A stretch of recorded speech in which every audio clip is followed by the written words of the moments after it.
너 좀 풀어.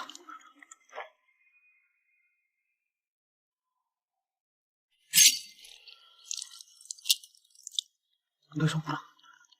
너 좀 풀어. 너 좀 풀어.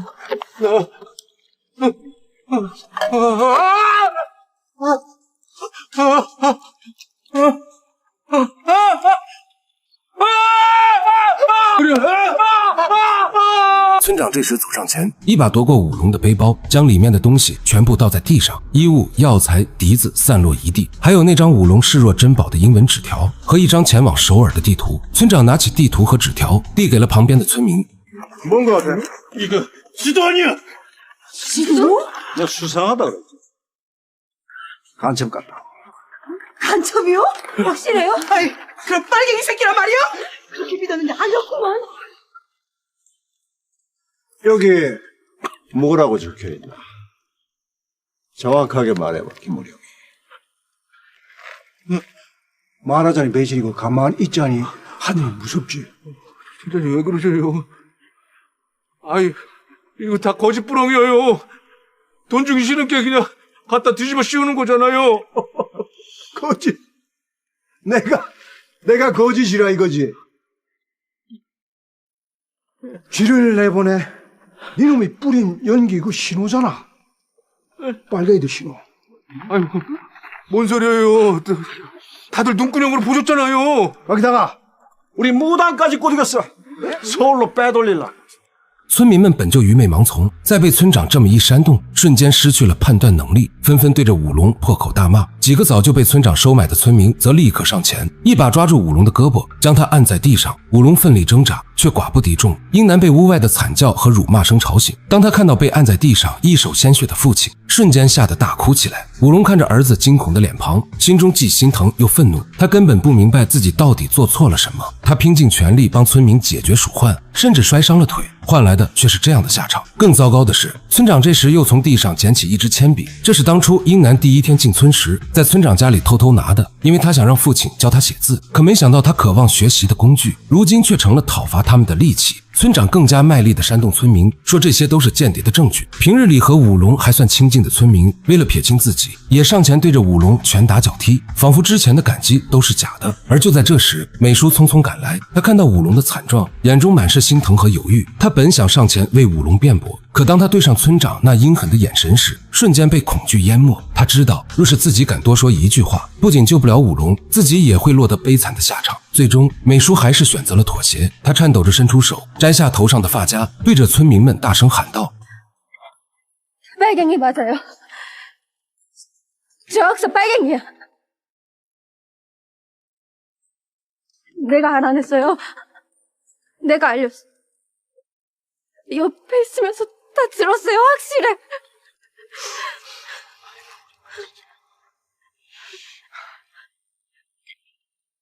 지도 내가 쫓았잖아요. 다 들었잖아요. 간첩이야. 확실해. 확실해.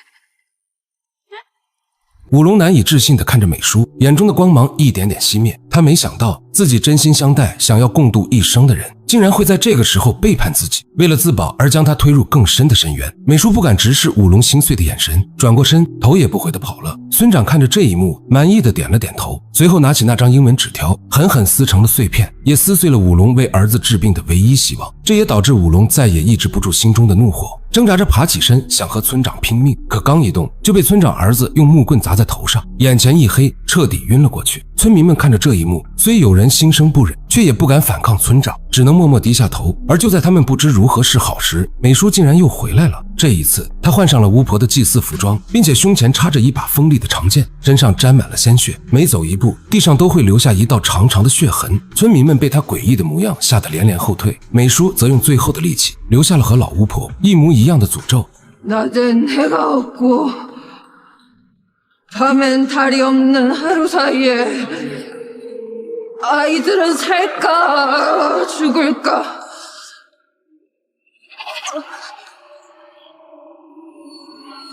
온다!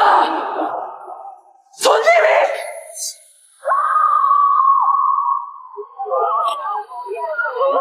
美叔的死让村民们陷入了极度的恐慌，同时也为武龙换来了一线生机。村民们坚信诅咒一定会应验，纷纷恳求村长放了武龙父子。村长虽不甘心，却也忌惮诅咒，只能暂时妥协，下令将武龙父子赶出村庄。可他从一开始就没打算放过他们。在武龙父子离开前，村长假装好心给了他们2包饭团，让他们路上充饥，却在饭团里偷偷下了剧毒农药，想要斩草除根。武龙父子俩被村民们扔在了村外的山路上，2个人就这样互相搀扶着离开了这个邪恶的村庄。此时的武龙心中满是苦涩，美叔的离世，村长的恶毒，村民的盲从，像一把把刀子刺穿了他的心脏。可即使这样，他也没有想要复仇的念头，一心只想带着儿子去首尔治病。可事与愿违，当父子俩走了1夜之后，全身上下已经没了任何力气。英南帆找出了村长给的饭团，但却没有着急去吃，因为他发现父亲的笛子没在包里，那可是父亲此生最珍贵的东西。于是他便趁着武龙睡着，又悄悄溜回了村子。等村长等人去地里农作时，他来到村长的卧室，找到了那只已经弯曲的笛子。可这趟来回就是整整1天，饥渴难耐的他这才想起了兜里的饭团，于是大口大口地吃进了嘴里。可没过多久，他就开始口吐鲜血。与此同时，武龙醒来后不见儿子的踪影，开始焦急地在树林里寻找，结果最后找到的却是儿子早已凉透的尸体。这一刻，这个大男人再也抑制不住情感，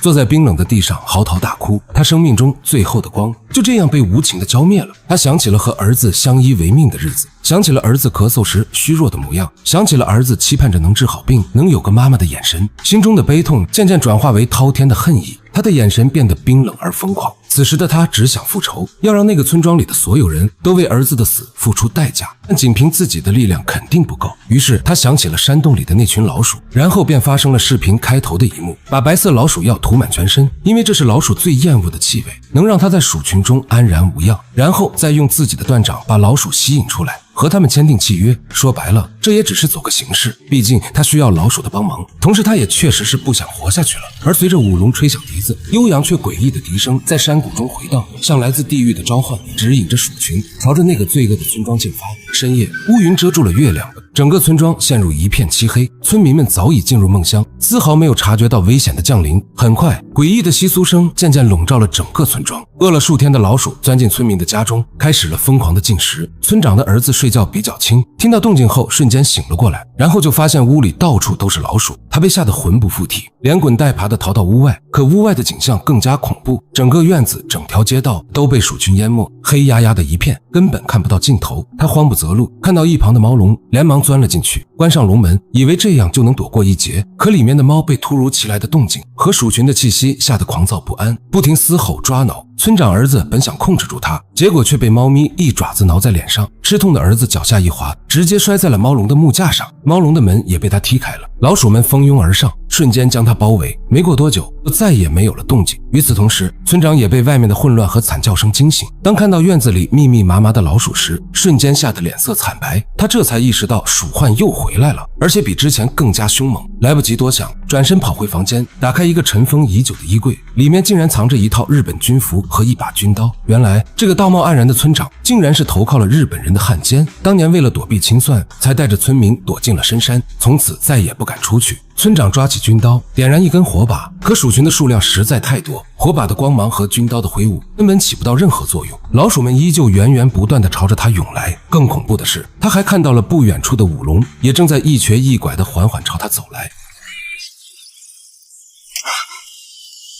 다시 왔구만요, 천장님. 쌤이 덜 끝났으니까 이거. 이게 뭐하는 짓이야? 내가 자네를 살렸네, 응? 다시 본 게 어떠셔요? 반갑죠? 뭐야? 받은 대로 그대로 주려고 왔구만요. 쌤이 그렇잖아요. 쥐새끼 못 줄였다고 돈도 안 주고 우리 영락이까지 계약 무효 맞죠? 그쵸? 그래서 지가 쥐새끼들 도로 갖다 놨구만요. 이제 대화집 가서 안 주셔도 되는 거예요. 샘은 끝났어, 이놈아! 사람의 탈을 쓰고 어떻게 이런 짓을... 사람요? 사람요?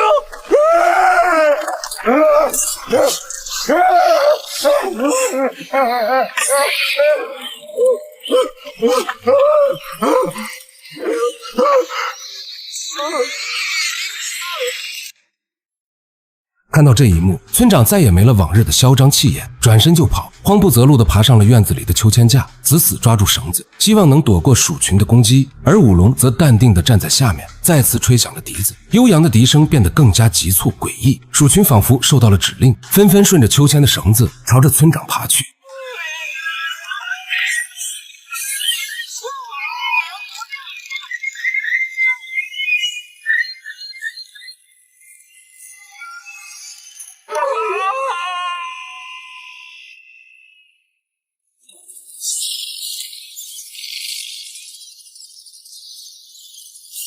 第二天一早，鼠群早已消失不见，村长所在的地方只剩下一滩暗红色的血渍，连骨头都没有剩下。村里的孩子们陆续醒来，他们走出家门，看不到熟悉的父母，看不到平日里热闹的村庄，只剩下冰冷的血迹和诡异的寂静，吓得纷纷大哭起来。就在这时，一阵熟悉的笛声响起，但这次变得悠扬而温柔。孩子们很快停止了哭泣，纷纷循着笛声走去。吹笛人自然是舞龙，孩子们对他还有印象，知道他是那个赶走老鼠的英雄，又被温柔的笛声吸引，渐渐放下恐惧，一个个兴高采烈地跟着他的脚步，朝着山脚下的山洞方向走去。村里唯一的婴儿被一个大点的男孩背在身后，仿佛预知到了危险，开始嚎啕大哭。可男孩已经被笛声吸引，根本没在意婴儿的哭闹，跟着其他小伙伴一步步走进了山洞。然后舞龙便把那块巨大的山石再次推回原位，彻底封死了山洞入口。这一刻，他才算是真正完成了复仇，让所有伤害他和儿子的人都付出了代价。可他也彻底杀死了那个心怀善良，只想带着儿子求医的自己。